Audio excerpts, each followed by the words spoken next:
اس کے نام کے اس کے پتلے بنا دینی چاہیے، اس کی تصویریں لٹکا دینی چاہیے اور لوگوں میں اس کی شہرت کے قصے عام کر دینے چاہیے۔ اللہ تعالیٰ انسان کے اس تکبرانہ رویے کے آگے اس کو سبق سکھانے کے لیے اور اس کو اس راہ مستقیم پر لانے کے لیے جس پر اس کی فطرت اور اس کو تخلیق کیا گیا تھا، سورہ واقعہ کے اندر چند سوال کرتے ہیں جس میں طنز بھی ہے، سبق بھی ہے، رحمت بھی ہے اور نصیحت بھی ہے۔ اللہ فرماتے ہیں افرأیتم ما تمنون، بھلا بتاؤ یہ جو پانی کی منی کا قطرہ جو تم ٹپکاتے ہو بچہ پیدا کرنے کے لیے، انتم تخلقونہ، کیا ماں کے رحم میں تم پیدا کرتے ہو اس کو؟ کیا تم بنا رہے ہوتے ہو اس کو؟ ام نحن الخالقون، یا ہم پیدا کر رہے ہوتے ہیں اس کو؟ اگر تمہارا دعویٰ ہے کہ تم کرتے ہو تو اللہ کہتے ہیں نحن قدرنا بینکم الموت، ہم نے تو تمہاری موت بھی متعین کر دی ہے، وما نحن بمسبوقین، اور ہم اس چیز سے ہارنے والے نہیں ہیں، کوئی چیز اللہ کو عاجز نہیں کر سکتی۔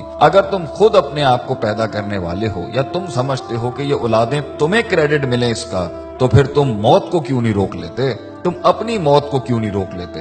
آگے اللہ فرماتے ہیں الا ان نبدل امثالکم، اور ہم اس چیز پر بھی قادر ہیں کہ تمہاری جیسی ایک اور مخلوق بھی لے کے آ جائیں گے، اور دیکھ لو کبھی کچھ لوگ تھے آج وہ نہیں ہیں، اور آج تم ہو کل تم نہیں ہوگے، وَنُنشِئْكُمْ فِي مَا لَا تَعْلَمُونَ، اور تمہیں ایسی جگہ لے جائیں گے، ہم ایسے عالم میں پیدا کر دیں گے جس کا تمہیں علم بھی نہیں ہے۔ آگے اللہ فرماتے ہیں دوسرا سوال کرتے ہوئے افرأیتم ما تحرثون، کھیتیاں تو تم بہت اگاتے ہو، بیج تو تم بہت ڈالتے ہو، مال بھی بہت کماتے ہو اس سے، ایگریکلچر کے نام کے اوپر تم نے بڑی بڑی انڈسٹریز کھولی ہوئی ہیں، بڑے بڑے تمہارے تجارتی سلسلے ہیں، ذرا یہ تو بتانا یہ جو تم بیج ڈالتے ہو زمین کے اندر، انتم تزرعونہ ام نحن الزارعون، تم اگاتے ہو اس کو، تم گٹلی کو پھاڑتے ہو، تم اس کو ہواؤں سے بچاتے ہو، زمین کے نیچے وہ جن طاقتوں سے لڑتا ہے وہ تم کرتے ہو، اور زمین کے اوپر وہ جن آفات سے لڑتا ہے یا وہ تم کرتے ہو۔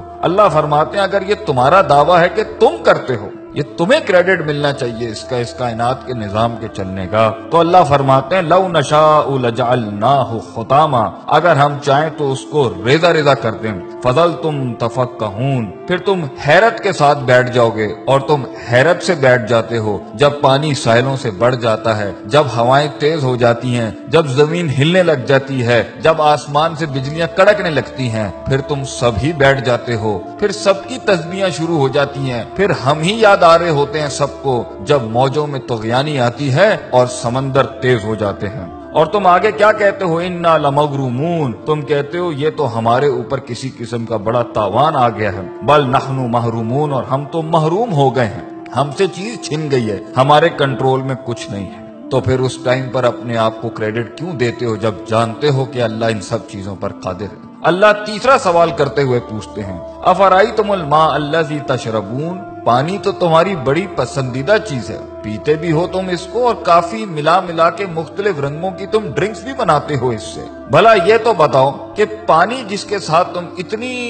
بڑی دنیا چلا رہے ہو اپنی، جس سے پیسہ بھی کما رہے ہو، مال بھی کما رہے ہو، اور تمہاری لذت اور تمہاری صحت اور تمہاری پیاس بھی بجھاتا ہے، انتم انزلتموہ من المزن، تم آسمانوں سے بادلوں سے اس کو نازل کرتے ہو، ام نحن المنزلون، یا ہم نازل کرتے ہیں اس کو۔ لو نشاء، اگر دعویٰ تمہارا ہے کہ یہ پانی تمہارا ہے تو اللہ کہتے ہیں ہم چاہیں نا، اگر ہم چاہیں جعلناہ اجاجا، تو ہم اسے آسمانوں میں ہی کڑوا کر دیں زمین تک پہنچنے سے پہلے، فلولا تشکرون، کیوں نہیں تو عاجزی اختیار کرتا، کیوں نہیں تو شکر ادا کرتا، کیوں نہیں تو جھکتا اللہ کے آگے، کیوں اتنا تکبر کرتا ہے، ہماری ڈھیل کا غلط مطلب لیتا ہے، تو سمجھتا ہے کہ تیرے پاس جو وقت ہے وہ تیرے خلاف نہیں چل رہا، تو نے میرے آگے ایک دن کھڑے ہو کے حساب کتاب نہیں دینا، میری بنائی ہوئی دنیا اور میری دی ہوئی زندگی ایسی حالت میں جب تو تھا، لم یکن شیئا مذکورا، جب تو قابل ذکر ڈسکسیبل سبجیکٹ بھی نہیں تھا،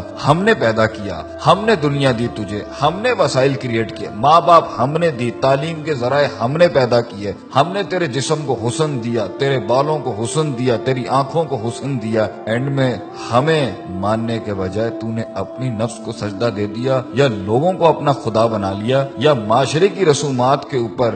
جس کے آگے تجھے اپنے آپ کو نہیں جھکانا چاہیے تھا، تو نے اس کے آگے اپنے دین کو برباد کر لیا، اپنا دین بیچ دیا، ہمارے کلام کی بڑائی نہ رکھی اور ہماری بڑائی بیان نہ کی۔ آگے اللہ فرماتے ہیں چوتھا سوال، افرأیتم النار التی تؤرون، آگ سے تو تم بہت ہی کام لیتے ہو گے، تمہاری پوری دنیا آگ پر چل رہی ہے، انڈسٹری آگ پہ چل رہی ہے، فوسل فیولز آگ پہ چل رہے ہیں، تمہارے انجنز آگ پر چل رہے ہیں، آگ ہی تھی جس کے تحت تم ترقی کر کے یہاں پہنچے، گرمائش میں یہ آگ کام دیتی ہے، کھانا پکانے پر یہ آگ کام دیتی ہے، تمہاری کھالوں کو اس میں سے چربی نکالنے کے لیے یہ آگ کام دیتی ہے، تمہاری ہر چیز کو پیوریفائی کرنے کے لیے یہ آگ کام دیتی ہے۔ بھلا یہ تو بتاؤ، انتم انشاتم شجرتہا، جس درخت سے یہ کوئلہ بنتا ہے اور یہ آگ بنتی ہے، تم اگاتے ہو اس کو، ام نحن المنشئون، یا ہم اگاتے ہیں اس کو؟ ہم نے بنایا یہ سب کچھ، کس لیے؟ نحن جعلناها تذکرۃ، ہم نے یہ سارے اسباب بنائے نصیحت کے تمہارے لیے، ومتاعا للمقوین، اور مسافروں کے فائدے کی چیزیں بنایا ان سب کے لیے۔ یہ سب ہم نے بنایا تھا کہ تم نصیحت حاصل کرتے، تم صراط مستقیم حاصل کرتے، تم دین کی تلاش میں نکلتے، تم دین پڑھنے نکلتے، جو اتنی قدرت والا اللہ ہے تم اس کی معرفت کے لیے نکلتے، اور تم اس میں فسبح بسم ربک العظیم، تم عظمت والے رب کی تسبیح بیان کرتے، لا حول ولا قوت الا باللہ کہتے ہیں، تم کہتے کہ اللہ تیرے علاوہ میرے اندر کوئی قوت نہیں ہے، ہم فقیر ہیں تو غنی ہے، ہم ضعیف ہیں تو قوی ہے، ہم نے تکبر کے باب مان دیے۔ اللہ تعالی ہمیں اللہ کی ذات کو ماننے اور اس کے آگے عاجزی انکساری سے محبتاً توکلاً اپنے آپ کو اس کے فرمان، اس کے احکامات کے آگے سر تسلیم خم کرنے کی توفیق عطا فرمائے۔